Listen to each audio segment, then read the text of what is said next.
5번째 강의입니다. 우리 청신대학교 조직신학을 가르치시고 교목실장이신 라영한 교수님 나오셔서 세계관에서의 살롬과 부흥 이런 주제로 강의해 주시겠습니다. 우리 교수님 나오실 때 한번 인사합시다. 이렇게 샬롬, 이렇게 샬롬이니까요.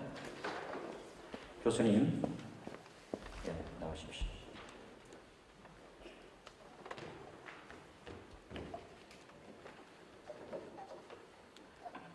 샬롬 인사합시다.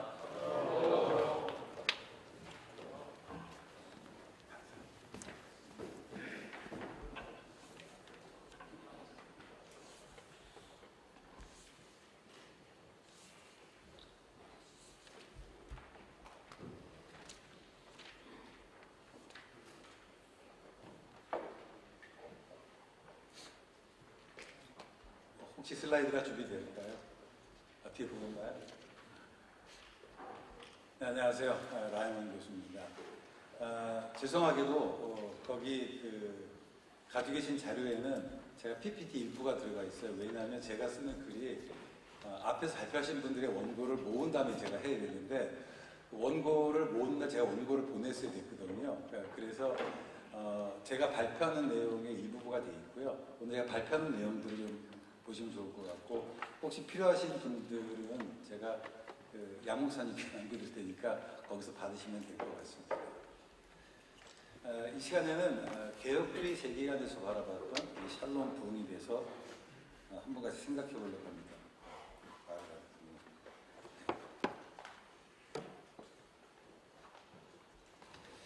오늘 강의 목차는요, 4가지가 있습니다. 먼저는 개혁주의 세계관으로서의 샬롬, 그리고 우리의 소명으로서의 샬롬, 그리고 분리가 아닌 거룩함을 통한 참여, 그리고 교회는 샬롬의 공동체, 이런 4가지 주제로 오늘 좀 말씀을 드리려고 합니다.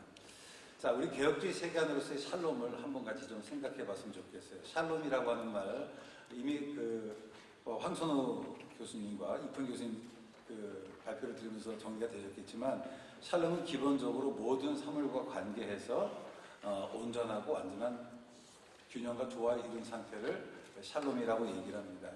히브리어 사전에서 샬롬을 정의하는 것들 보면 대부분 상태로서의 온전함과 그리고 관계로서의 조화로움 또는 올바름으로 정의를 하고 있습니다. 김동훈 교수님께서는 샬롬을 이렇게 정의합니다. 구약신학적 관점에서 보면 샬롬은 하나님의 천지창조에서 시작되었고 인간의 죄로 말미암아 파괴되었는데 궁극적으로는 하나님께서 보내실 다윗의 집안의 메시아가 평화의 왕으로 오심으로써 성취될 것이다 라고 했고, 그것은 아마 이전에 계속 은별 교수님이나 또는 김일식 교수님이 말씀하신 것도 일맥상통할 거라고 생각합니다. 황선우 교수께서는 구약의 샬롬을 얘기하면서 샬롬의 근원은 여호와 하나님이라는 사실을 분명히 밝혔고요. 그리고 이풍인 교수 발표를 통해서는 에이레네가 특별히 신약에서는 회복이라는 의미로 사용됐다라고 했는데, 코넬리우스 플랭팅가가 샬롬을 이렇게 정의했어요. 샬롬이라는 게 뭐냐? 이 세상에 있는 모든 만물들이 마땅히 있어야 될 그 상태, 그것을 샬롬이라고 정의를 했습니다. 아마 이 정의가 지금까지 우리가 함께 논의했던 것과 크게 달라지지는 않을 것 같아요. 그런데 문제는 인간의 죄로 인해서 그 샬롬이 파괴되었습니다. 우리가 이미 아는 것처럼 예수 그리스도께서는 이 샬롬이 깨진 상태를 회복하기 위해서 이 땅에 오셨습니다. 그리고 우리는 오직 예수 그리스도를 통해서만 하나님과 참 샬롬을 누릴 수 있습니다. 소위 진보적인 신학적 입장을 가진 쪽에서 이제 샬롬을 얘기를 많이 해요. 근데 그들이 가진 샬롬의 논의의 가장 치명적인 약점은 뭐냐면 인간의 죄성이 간과된다는 사실이에요. 진보적인 신학 입장을 가진 사람들은 우리가 어떻게 의로워질 수 있는가 보다는 이 사회가 어떻게 의로워질 수 있는가에 좀 더 강조를 두고 논의를 하고 있는 것 같습니다. 하지만 우리가 사회적인 의를 이룬다고 해서 샬롬이 이루어지는 것은 아닙니다. 죄의 문제가 해결되지 않고는 우리가 샬롬을 경험할 수가 없습니다. 복음은 도덕이 아닙니다. 제가 학위를 마치고 나서 기은실에서 사무총장 겸 상임이사 일을 했었어요. 제가 그곳에서 이제 일을 하면서 느꼈던 것이 뭐냐면 기독교의 윤리와 사회윤리가 다른데 그 당시 기은실에 있었던 일하는 간사들이 이게 사회윤리를 마치 기독교의 윤리처럼 착각을 하고 있더라고요. 그래서 제가 한 6개월 정도 하다가 너무 힘들어 제가 사직서를 내고 다시 학교로 돌아왔던 그런 기억들이 있습니다. 도덕과 정치적인 개혁 운동이 복음은 아닙니다. 사회적 정의 혹은 시민사회에서 의로움이 영적인 의로움도 아닙니다. 샬롬은 뭐냐? 우리가 율법에 순종하는 삶의 방식입니다. 우리가 하나님의 긍휼과 의를 기억하는 그 예배 공동체를 만들어 간다면 하나님께서 우리에게 샬롬을 허락해 주실 것이고, 그리고 조금 전에 김수 교수께서 어거스틴을 인용해서 말씀하셨지만 진정한 샬롬은 그리스도께서 다시 올 때 이루어지는 거예요. 우리 그리스도께 다시 오기 전에는 우리 이 땅에서 참 샬롬을 경험할 수 없습니다. 샬롬은 근본적으로 말하면 무엇이냐면 우리가 하는 것이 아니라 하나님께서 하십니다. 부흥도 전적으로 하나님의 사역입니다. 이제 학생들이 청년들이 많이 부르는 찬양 중에 그런 찬양이 있어요. 부흥과 개혁은 나로부터 시작되리. 제가 늘 그런 얘기하면 이거 개혁주의 아니라고, 복음주의라고, 그거 부르면 안 된다고. 부흥과 개혁은 나로부터 시작되는 게 아니라 하나님으로부터 시작되는 겁니다. 하나님께서 하셔야만 합니다. 그런데 이 부흥의 조건, 우리가 참 샬롬을 누리는 조건이 뭐냐? 그것은 회개예요.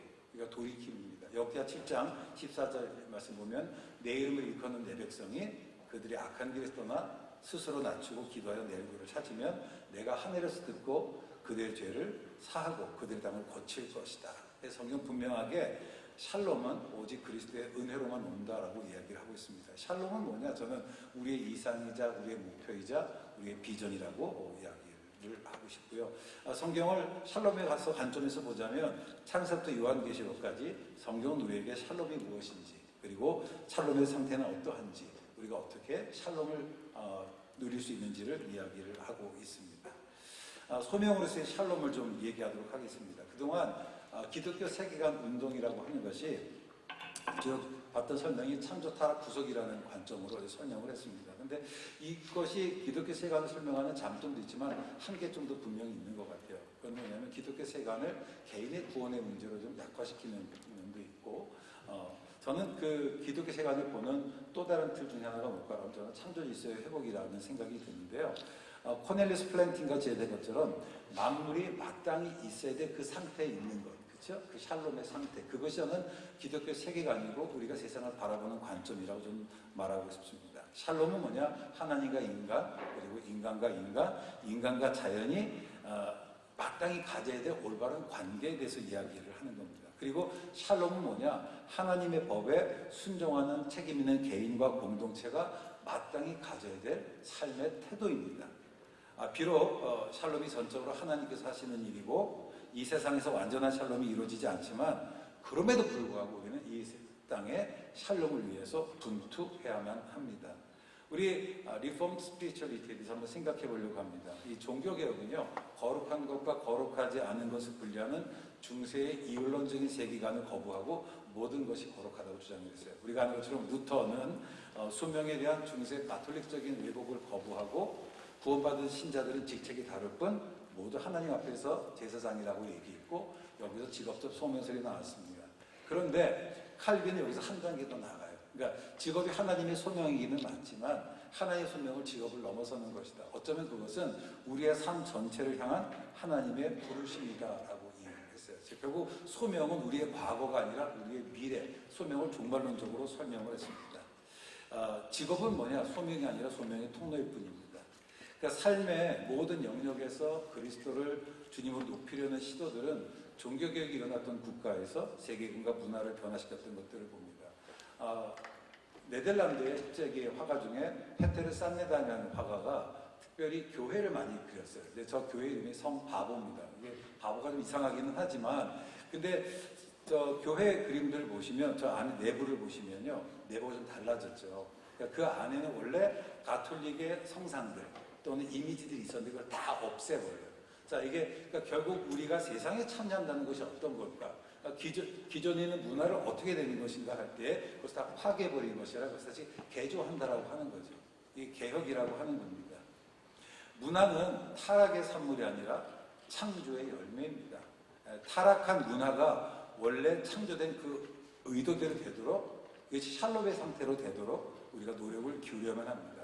우리는 이 경건주의 혹은 도피주의와 또는 어떤 진보적 참여 이 사이에서 균형 감각을 저는 유지해야 된다라고 봅니다.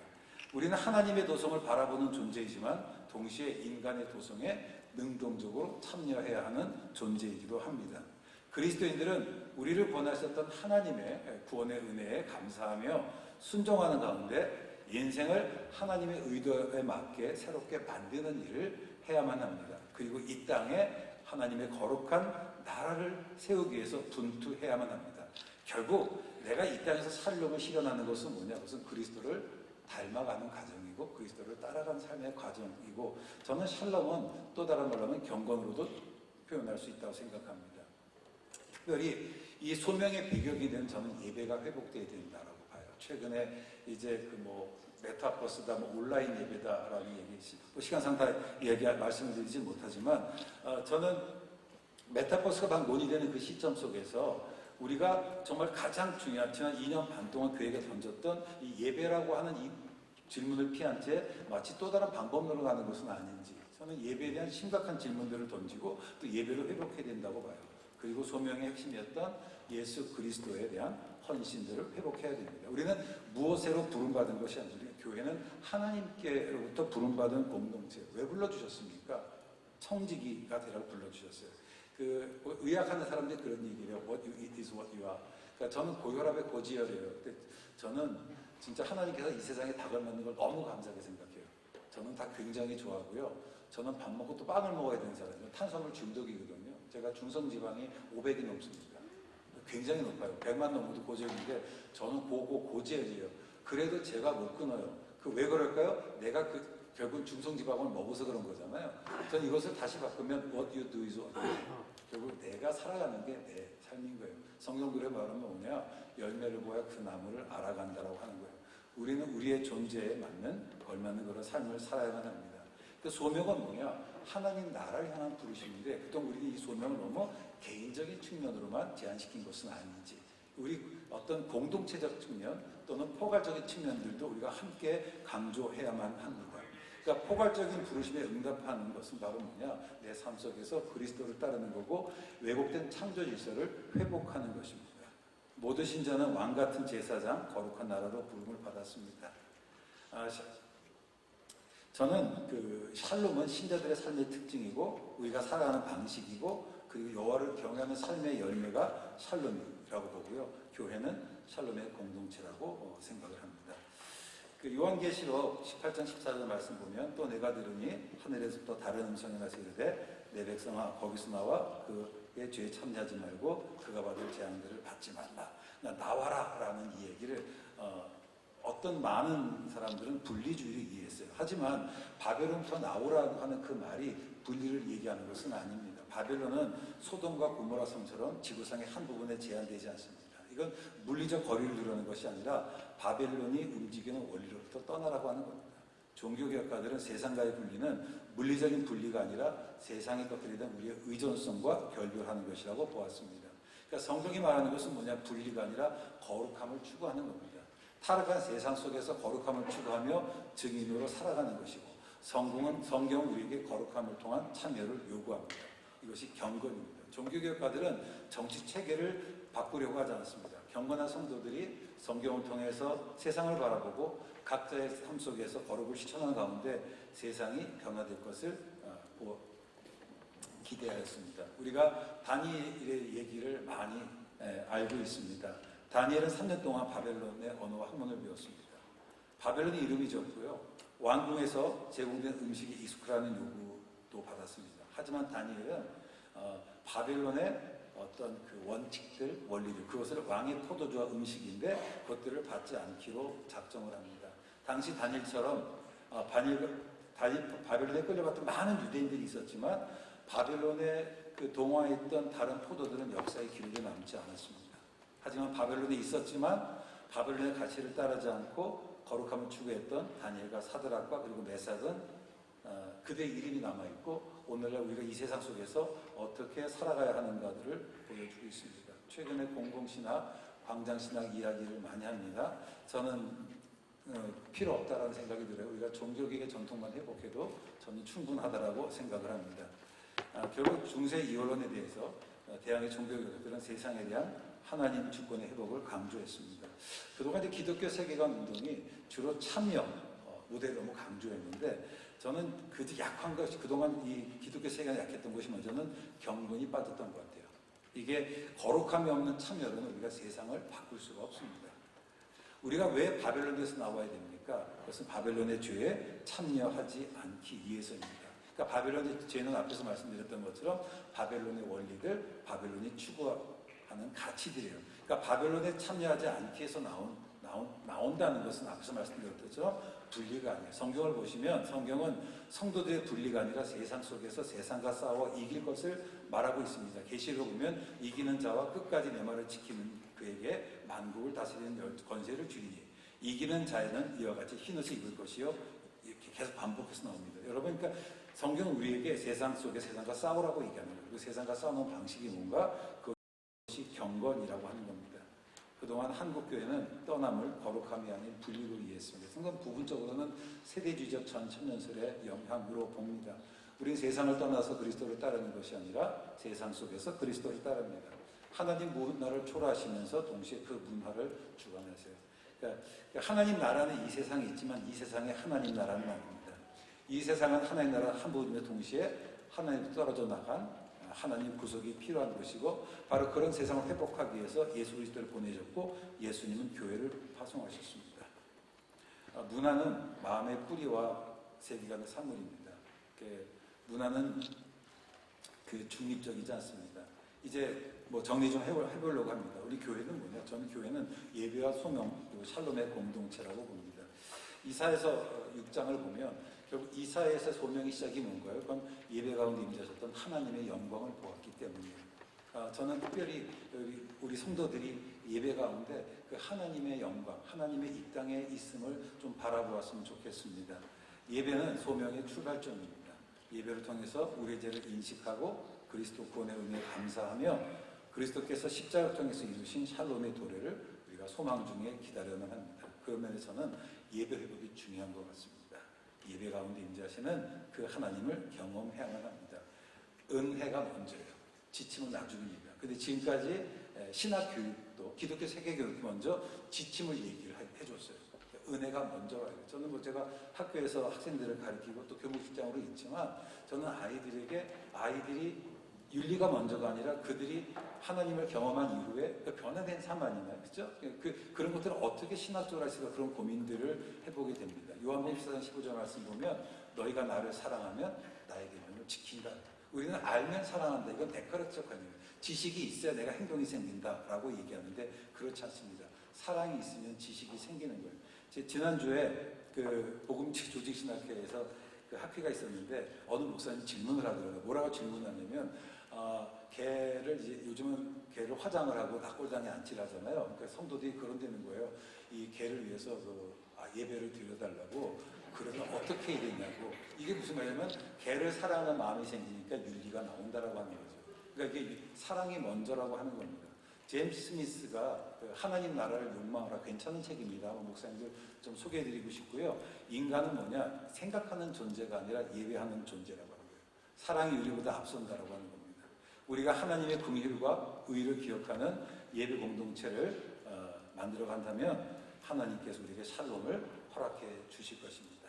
하지만 앞에서 말씀드렸던 것처럼 진정한 샬롬은 그리스도께서 다시 올 때 이루어지고요.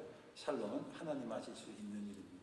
짧은 시간이라 구체적인 지침 말고 그냥 원리적인 것만 이렇게 얘기를 했습니다. 감사합니다.